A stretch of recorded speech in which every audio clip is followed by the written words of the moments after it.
na ci bu muy waxtaan ñëwaat na ci li nga xamante ne mooy boo jëm ci wàllum yoon. parce que dafa jàpp ne léegi nee na li nga xamante ne moo di politique pénale bi léegi maanaam léegi zéro tolérance ak li nga xamante moo di diffusion de fausses nouvelles ne loolu dootu ci may kenn maanaam fu mu yëkkee nakam est-ce que mën nañ tiit maanaam suñu ëllëg bi ñu déggee ki nga xamante mooy le premier ministre ne tolérance zéro jëm ci wàllum politique pénale ak li nga xamante mooy diffusion de fausses nouvelles.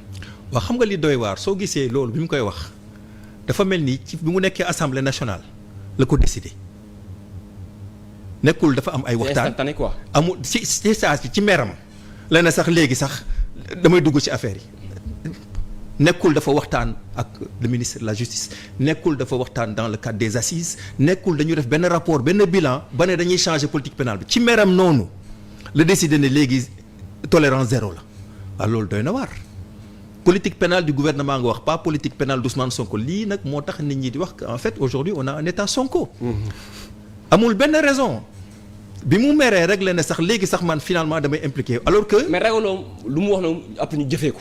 non c'est-à-dire dafa bañ nangu li am. mooy lan mooy ni les arrestations sont liées aux vexations du premier ministre loolu moo am. ah nee na yëgul arrestation non waaw nee na yëgu ko xam nga dans une dictature. président de la République am na fu muy toll soxlawul sax muy woo procureur wala qui que ce soit soo ko xasee rek nit ñi ñooy def zèle ñooy ñëw arrêté le premier ministre sax soxla mu lay jox ordre loolu lañ doon attirer attention bi ñu ko waxee président Diomaye Faye tamit moi je pense que ñoom ils ont pas été avisés waroon na ne mais attends donc il y a un problème mais lu mu wax nee na waa laaj naa Ousmane Sonko nee na yëgu ko mais ñoom ku ñu nax tout le monde est au courant ñoom ils suivent l'actualité comme tout le monde ils veulent nous faire croire que ils sont pas au courant mais ça d'abord. mais bu ko defee naka la ñu xamee ñu ngi leen di saaga quand même aussi. su ko. mais naka Ousmane Sonko nee ñoom du ñu seetaan amuñu jot sax di seetaan yi nga xamante moo di télévision.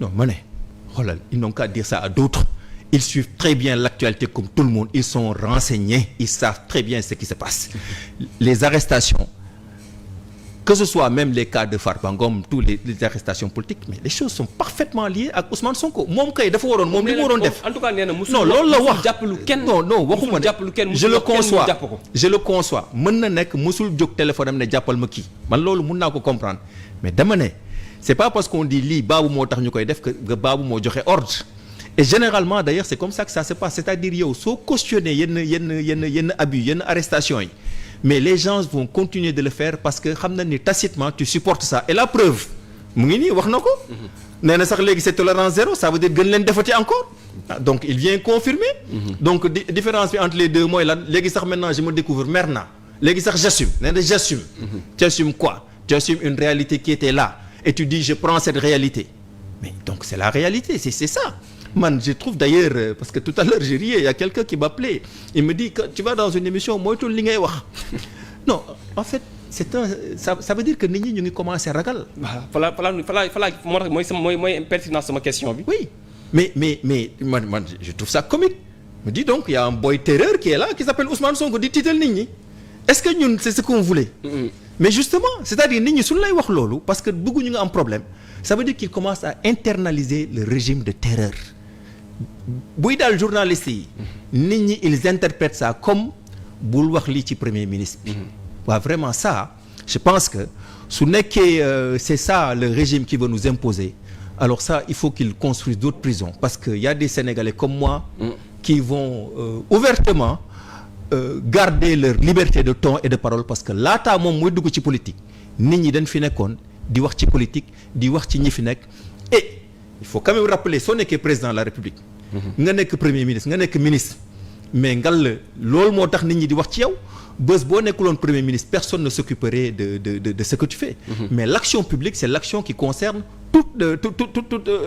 toute la nation nous sommes en droit de nous intéresser à ce que dit Ousmane Sonko te kilifa yow la ñuy xas yow la ñuy jëw waaw mais loolu ce sont des servitudes des mandats publics da nga koy nangu soo ko mënul yow yaay dem parce que nag Sénégal bii moom on va continuer à être libre la parole restera libre moo xam les acteurs de la société civile moo xam les journalistes moo xam les citoyens ordinaires personne ne sera terrorisé dans ce pays su nekkee tëj moo tax ñu foog ne les gens vont le faire moi je leur dis c'est eux qui vont être enterrés par l'histoire du Sénégal parce que fii nous sommes progressistes au Sénégal nous sommes progressistes en matière de liberté publique day yéex rek mais yow la ñuy jéggi pour avancer ñoom nag dañ leen fal pour ñu doxal li nga xamante ne mooy liberté publique pour faire respecter ces libertés publiques. Donc ils n'ont qu'à les comprendre comme ça. Ils ne peuvent terroriser personne. Ils sont en droit d'avoir leur position différente, mais il faut qu'ils arrêtent ce régime de terreur parce que les gens commencent à ressentir de la terreur et loolu baaxul. D'accord ba tey wax ne ñi nga xamante ne moo di arrestation yenn journalistes yi ak yenn chroniqueurs yi. ne dafa jàpp ne li nga xamante ne mooy maanaam saaga yi dina dakk ci nii mbaa ci nee. mais Babou man télé damay seetaan télé ah man dégguma kenn di saaga Ousmane Sonko moom loolu muy wax dégguma kenn di saaga amaana dañ koy xas mais moom tam nee naa day xaste dégguma kenn télé réseaux sociaux yi c'est autre chose réseaux sociaux yi moom les gens disent n'importe quoi Facebook et consorts. Moi je suis pas même pas dans ça mais télé amul kenn ku ma dégg muy saaga Diomaye Faye amul kenn ku ma dégg muy saaga Ousmane Sonko. li am mooy tooñante moom da koy def. mais gisee ko noonu ah. non ñu ngi gis ay saaga. non loolu mooy c'est-à-dire xam nga il faut quand même respecter les gens man sama kër léeg-léeg ma gis ay dégg ay baat wala ay seenu film yu jógee ci télé ñëw sama kër neexuma. mais je respecte. Pourquoi? Parce que c'est la liberté de création culturelle. Orange, excuse-moi de les citer, seen publicité dañuy def ñaf man je trouve ça choquant une société comme Orange di utiliser un terme une insulte comme ça comme truc de publicité mais c'est leur liberté. Donc bëri na li nga xam ni nit ñi neexu leen muy jógee ci d'autres créateurs de contenu ou dans les médias dugg seen kër ñu respecté ko mais dans l'internet bëri na li nga xam ni mu ngi dem ci sunu bëtu doom yi. bëgguñu ñu seetaan ko. tout à fait waaye léegi moom Ousmane Sonko loolu yëpp déranger ko li nga xam day déranger Sénégalais yi moom loolu safu ko. La seule chose qui sort de la télé nee na li am solo mooy li koy xas ça veut dire que li ko intéressé c'est pas l'intérêt public. mais dans tout ça mooy li nga xamante ne moo di séparation de pouvoir fi nga ko mën a teg. non fu mu nekk nii moom mooy c'est pas non séparation de pouvoir. bon d'abord. am pour yow am na fii pour le ni nga gisee ñu ngi koy doxalee nii. pour yow am na am dit bokk na ci li ñu xeex bokk na ci li tax ñoom seen bopp.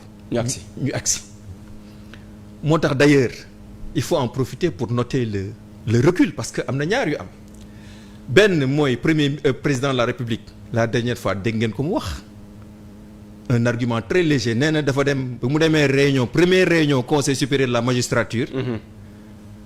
la fa am lu mu fa gis moo tax mu jàpp ni waratul génn foofu lan la fa gis. nee na magistrat yi ci boppam ñoo bëgg moom mu des fa. waaye mais kooku magistrat yi la mais loolu ñi ko doon xeex pour mu ñëw du magistrat yi ça c'est clair. donc mu indi lay ci loolu donc léegi na loolu consensus amatul génnatul benn ngi noonu parce que kooku mooy premier pàcc bi nga xam ni dañ ko identifié woon pour. Diminuer l'influence de l'exécutif sur le législatif mooy sa présence au conseil supérieur de la magistrature.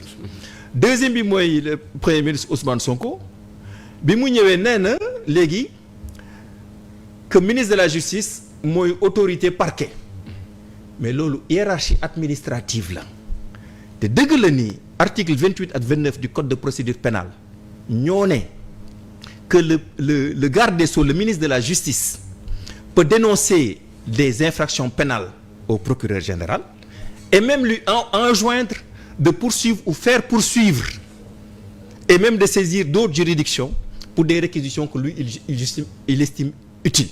Donc loolu foofu la ñu ko mbir loolu mooy cordon ombilical mais li ñu wax li tax ñu bëgg changement mooy loolu la ñu bëgg mu deñ loolu la ñu bëgg ñu ne que lu weesu les circulaires li mu doon wax mooy pour déterminer la politique pénale il faut dire explicitement que le procureur que le ministre le garde des Sceaux ne peut pas donner d'instruction judiciaire dans une affaire individuelle au procureur général.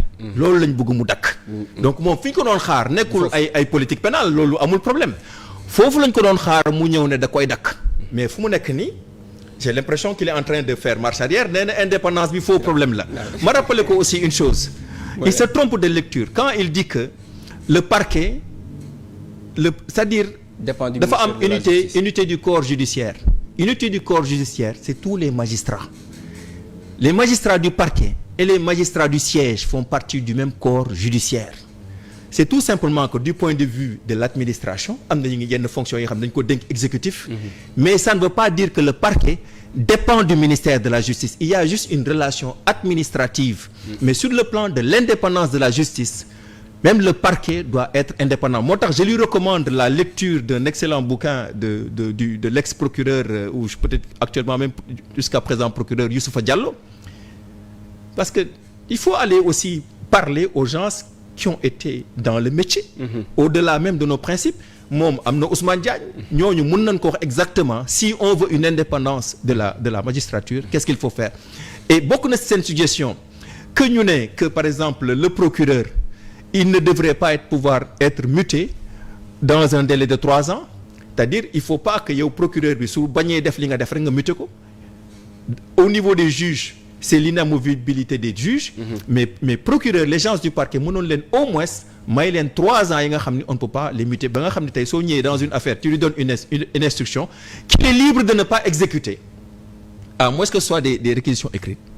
S'il refuse d'exécuter les instructions doo ko mënal dara lu dul nga affecté ko, mais si on introduit cette disposition qui fait que pendant 3 ans mënoo ko dàq, mais ça permet en fait au parquet d'être indépendant. Donc l'indépendance de la magistrature, c'est pas juste l'indépendance des juges assis, c'est aussi l'indépendance des magistrats du parquet. Et c'est pourquoi j'ai dit sur cette question, moom c'est lui qui est dans l'erreur. Et puisqu'il a un parquetier de 35 ans d'expérience qui est ministre de la Justice, il faudrait qu'il en profite et arrêter de nous induire en erreur et de vouloir freiner le changement. D'accord. Ba tey dañuy ñëw ba tey ci mbirum yoon tey gannaaw bu ñu déglu li nga xamante mooy ping-pong verbal bi entre le PM ak ki nga xamante moo di Pape Djibril Fall. mooy concernant jëm ci li nga xamante moo di pression bi nga xamante ne maanaam ñoom dañ ko bëgg a teg ci li nga xamante moo di ministère de la justice. parce que la dernière fois gis nañ ki nga xamante mooy député yi. wax na li nga xamante ne moo di mbir yi dafa war a bar affaire dafa yéex. keroog le président de la république wax na ni mel ne député ne peuple bi war nañ am pression di ko teg ci nga xam ne moo di ministre de la justice ndax affaire yi gaaw tey dégg nañ le PM. nee na li nga dañu faral di wax le temps de la justice n'est pas le temps des politiques mais cette fois-ci dafa ne le temps de la justice et le temps des hommes. yow ban jàngat ngay def ci li nga xamante ne moo di pression bi gars yi bëgg a teg ci le ministère de la justice. waaw moi je pense que aussi là il y a une irresponsabilité et même une manipulation. gis nga célérité boobu muy wax loolu nangul naa ko le premier ministre muy wax que la justice doit faire preuve de célérité. mais loolu du lu bees. je me souviens j'ai lu d'excellents papiers de l'ancien juge Cheikh Tidiane Coulibaly. En 2016-2017 même c'était ça l'objet de seen rentrée des cours. mais célérité li ñu ci wax mooy ni ça dépend des moyens qui sont disponibles. yow si tu n'as pas assez de juges tu n'as pas assez de greffiers et que instance yi nga bëgg a traiter c'est traité dans le même dispositif mais mënoo ñëw tey ne toutes les affaires qui sont là dañ leen arrêter. les affaires yi bees yi nga xam ni moom la ñu accuser les anciens du régime mooy prioritaire mënul nekk. donc soo bëggee célérité il faut mettre les moyens. il faut qu'il y ait assez de juges assez de greffiers su nekkoon nag da nga bëggoon am une procédure spéciale mais su la neexee nga dem tegi c'est peut-être un tribunal spécial. man je suis pas fait mënoon nga am un tribunal spécial sur la reddition des comptes. mais su nekkee on veut traiter les choses dans le dispositif actuel. à travers le pôle financier qui existe et les autres instances judiciaires, il faut que tu te bases sur les ressources qui sont